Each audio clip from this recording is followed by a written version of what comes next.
Eu acabei de ler uma crônica do escritor Otto Lara Rezende, em que ele diz que de tanto a gente ver, a gente passa a não ver, né? A gente não vê nada, a gente olha sem ver.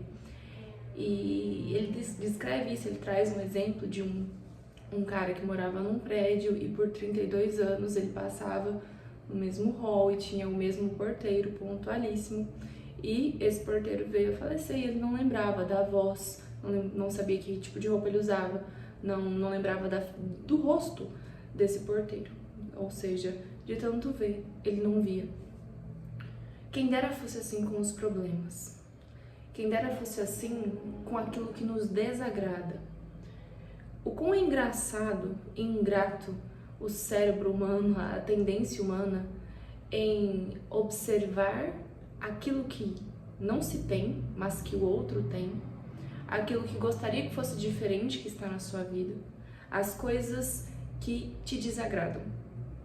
A gente observa essa negatividade com todos os sentidos que a gente tem: tato, olfato, visão, paladar. Tudo serve como um memorando que vai entrando, vai sendo lido pelos nossos sentidos todas as vezes em relação àquilo que não está bom. Quando ao contrário, acontecem coisas positivas, muitas vezes a gente não reconhece. Basicamente a gente trata com tanta familiaridade que na verdade a gente vai olhar para aquilo e vai falar assim: foi menos do que eu esperava, ou não foi mais do que o devido. Quem dera os problemas e as coisas negativas a gente de tanto ver não pudesse ver mais. E ao contrário, as coisas positivas se tornassem como são as negativas, a gente cada vez reconhecesse. Assim não é.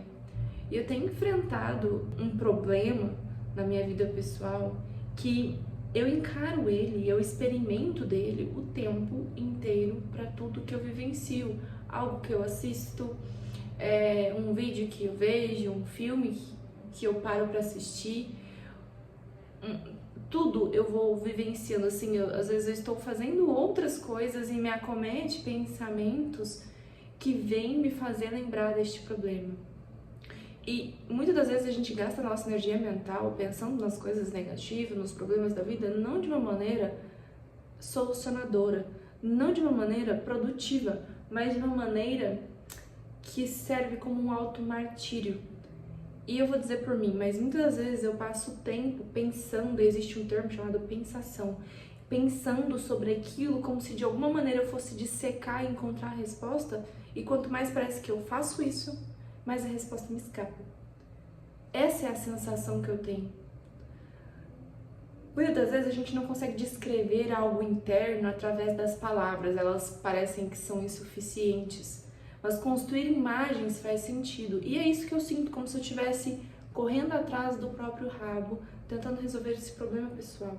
Não que eu não precise encontrar uma solução, que ela magicamente vai aparecer na minha frente, mas é que o caminho que eu estou tomando para resolver esse problema não está funcionando.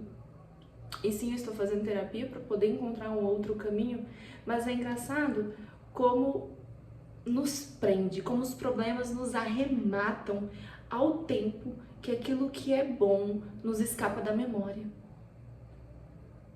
Os momentos bons, os momentos alegres, reuniões familiares nos escapam da memória. É muito mais fácil você ter uma memória negativa. E eu vou dizer você por mim, né? Mas é muito mais fácil vir à tona uma memória negativa do que uma memória positiva. E eu tenho muitas memórias positivas, mas elas não vêm à tona, elas não vêm ao consciente com facilidade, como vêm as negativas. Quando a gente imagina cenas, quando eu imagino cenas conversando com outras pessoas, na maioria das vezes são coisas não legais, assim, são discussões, principalmente em relacionamentos, é muito comum, sabe? Você fica criando conversas onde você tá ganhando, tá se mostrando por cima, ou apontando o defeito do outro, ao invés de construir diálogos mentais com a pessoa de uma maneira amorosa, carinhosa, mostrando o bom que existe ali dentro daquela relação. Pois é, de tanto ver, a gente não vê o que é bom ou o que é ordinário, mas os problemas, os problemas.